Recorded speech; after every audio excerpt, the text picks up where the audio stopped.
ಪರಿಶಿಷ್ಟ ಜಾತಿ ಪರಿಶಿಷ್ಟ ಪಂಗಡಕ್ಕೆ ಮೀಸಲಿಟ್ಟಿರ್ತಕ್ಕಂಥ ಹಣವನ್ನು ಇಲ್ಲಿ ಬಳಕೆ ಮಾಡಿಕೊಂಡಿದ್ದಾರೆ. ಹಿಂದುಳಿದ ವರ್ಗಗಳಿಗೆ ಮೀಸಲಿಟ್ಟಿರ್ತಕ್ಕಂಥ ಹಣವನ್ನು ಕೂಡ ಬೇರೆ ಬೇರೆ ಕಾರ್ಯಕ್ರಮಗಳಿಗೆ ಉಪಯೋಗಿಸೋದ್ರ ಮೂಲಕ ಇವತ್ತು ಪರಿಶಿಷ್ಟ ಜಾತಿ ಪರಿಶಿಷ್ಟ ಪಂಗಡ ಹಾಗೆ ಹಿಂದುಳಿದ ವರ್ಗಗಳಿಗೆ ಎಲ್ಲ ವರ್ಗಗಳಿಗೂ ಕೂಡ ಬಡವರಿಗೂ ಕೂಡ ಅನ್ಯಾಯ ಮಾಡಿದ್ದಾರೆ, ರೈತರಿಗೂ ಕೂಡ ಅನ್ಯಾಯ ಮಾಡಿದ್ದಾರೆ. ಸರ್, ನೀವು ಬೆಂಗಳೂರಲ್ಲಿ ಮಾತಾಡ್ತಾ ಮಂಡ್ಯಕ್ಕೆ ವಿವಿ ತಗೊಂಡು ಹೋಗ್ತಾ ಇದ್ದಾರೆ, ಆ ಮೂಲಕ ಉತ್ತರ ಕರ್ನಾಟಕಕ್ಕೆ ನೋಡಿ, ಈಗಾಗಲೇ ಬಾಗಲಕೋಟೆನಲ್ಲಿ ಹಾರ್ಟಿಕಲ್ಚರ್ ಯೂನಿವರ್ಸಿಟಿ ಇದೆ.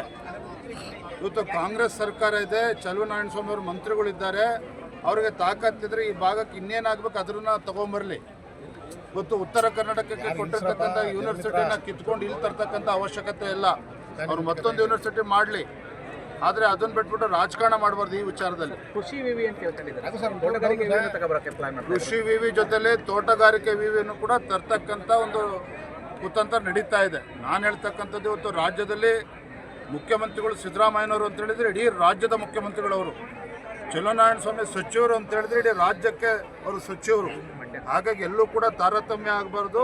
ಇವತ್ತು ನಾನು ಕೂಡ ಹೇಳಿದ್ನಲ್ಲ, ಮಂಡ್ಯ ಜಿಲ್ಲೆಯ ಮೊಮ್ಮಗ ನಾನು ಕೂಡ ಯಡಿಯೂರಪ್ಪನವ್ರಿಗೆ ಇವತ್ತು ಜನ್ಮ ಕೊಟ್ಟಿರ್ತಕ್ಕಂಥ ಪುಣ್ಯಭೂಮಿಯಲ್ಲಿ ನಾನು ನಿಂತು ಮಾತನಾಡ್ತಾ ಇದ್ದೇನೆ. ಇವತ್ತು ಎಲ್ಲ ಜಿಲ್ಲೆಗೂ ಕೂಡ ನ್ಯಾಯ ಕೊಡ್ತಕ್ಕಂಥ ಕೆಲಸ ಅವ್ರು ಮಾಡಬೇಕು, ಅದು ನನ್ನ ಆಗ್ರಹ.